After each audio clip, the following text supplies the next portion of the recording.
And we have moved on to Lemony Snicket. And this is I think it's from Holland. Yeah, 2004. It was released. I never owned it earlier. And this is kind of like a love and a hate relationship for me. Because by the time it was released, I was kind of in my early 20s. And Lord of the Rings, Harry Potter and all that had been released. I think even Narnia. So I did not see it. I think the first time I saw this was like the beginning of this year. And it is kind of like trying to steal from those type of movies. So maybe if you're a fan of those, you will hate this. It is quite good, but it is basically a build-up like a video game. And when Jim Carrey or that little dear sister that plays Sunny, because it's about these orphans, their parents have died, aren't in the movie aren't that fun. Because here it's not Emily the star, no matter what. It is big names like Meryl Streep, Jim Carrey, and they steal the show, and Sunny. So it's funny when like she does scenes with them. Because when she does scenes like only with that dorkier brother, I don't know what the guy is called, the movie kind of falls flat pretty much. But it is the opening half hour that is the most fun in this movie.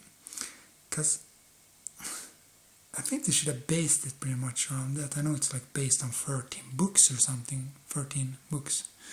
So maybe it was like the first 3 or something.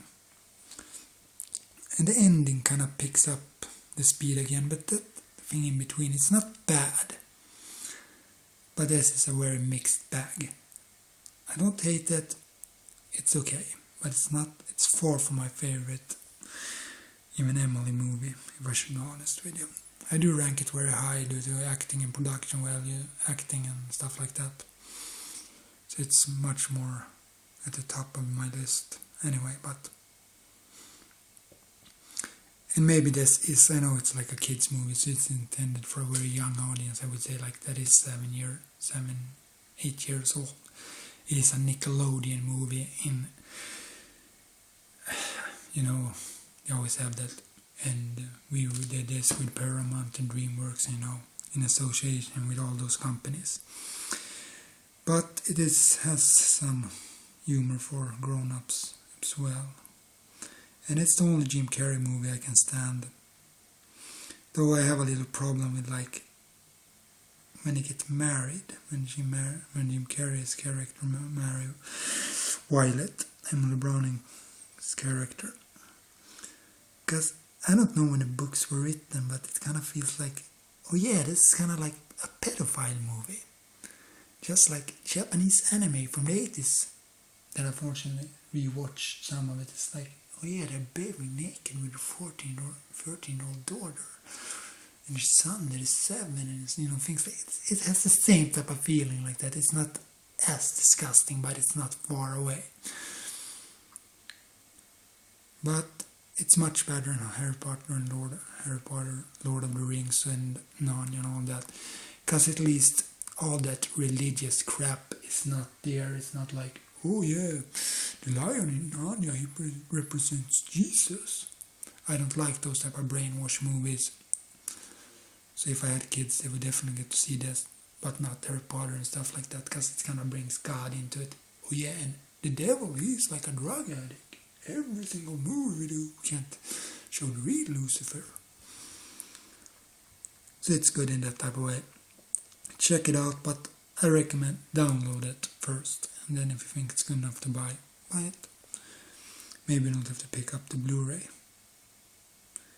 It's weird. It's very hard to get a hold of on like a Swedish copy of it. I don't know why. But for some reason it's easier to get from Holland. It is region free as well.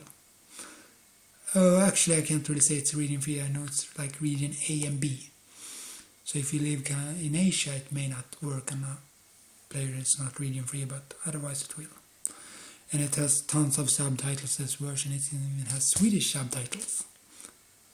For those of you who like that.